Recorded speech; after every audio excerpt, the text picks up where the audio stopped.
ओवैसी साहब मुझे टोपी पहनाने की कोशिश नहीं करते और मैं उनको टीका पहनाने की कोशिश नहीं करता। तुम किस हिंदू मुसलमान की बात करते हो? ओवैसी के ऊपर अटैक हो गया, एक बार भी पूछने के लिए गए कि तुम पर गोली किसने चलाई? ये जो मैं पजामा कुर्ता पहन कर आया हूं सर ना, ये ओवैसी साहब ने मुझे ईद पर दी।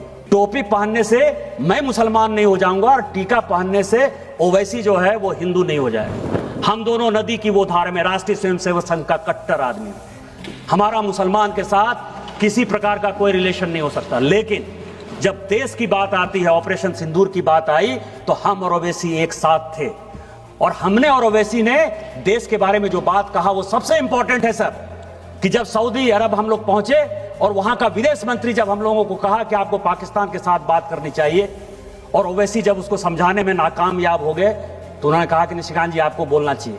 और मैंने कहा कि वो सरकार नहीं है, हम आपको सुनाने आए हैं, हम आपकी बात सुनने के लिए नहीं आए हैं।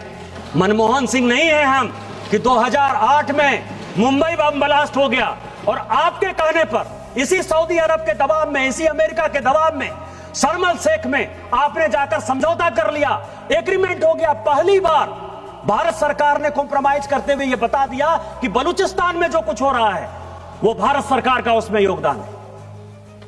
हम वो घटिया आदमी नहीं है। यदि हमारे आदमी को आपने मारा है तो हम मारेंगे। आपको पाकिस्तान को समझाना है तो समझाइए।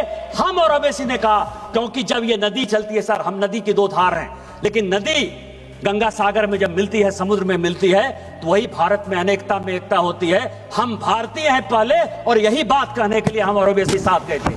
2014 से लेकर 2026 तक, सुनने वाली बात है, 2014 से लेकर 2026 तक राहुल गांधी ने 260 विदेश यात्रा की है सर। एक दो नहीं, 260। अब आपको मैं बता रहा हूं कि गांधी फैमिली का कोई बिजनेस नहीं है सर। किताब की रॉयल्टी से जो पैसा आता होगा, इसके अलावा कोई बिजनेस नहीं है। ये 260 यात्रा किसने स्पॉन्सर की? Leader of the propaganda.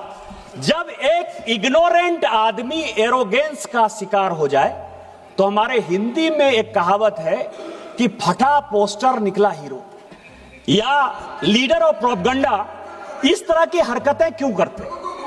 95 चुनाव हार चुके, मीडिया उनको सीरियसली नहीं ले रहा है, देश उनको सीरियसली नहीं ले रहा है। हालत क्या हो गई है कि आप यह समझिए कि जब सोनिया जी ने इस पार्टी को छोड़ा तो 206 उनके लोकसभा के सांसद थे सर। जब राहुल गांधी जी के